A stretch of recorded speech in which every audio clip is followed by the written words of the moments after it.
Senhora para presidente, declarar o voto, presidente. nobres colegas, parabenizar primeiramente aqui o vereador Bortola pela proposição do projeto ao Executivo, e eles encaminharam o projeto aqui e nós vamos aprovar com todo o prazer.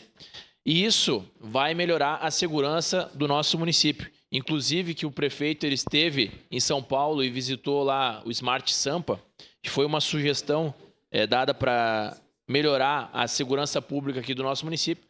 E Caxias do Sul, como tem um PIB pujante, eu acredito que nós teremos uma arrecadação recorde e nós, com certeza, iremos reforçar a nossa segurança pública.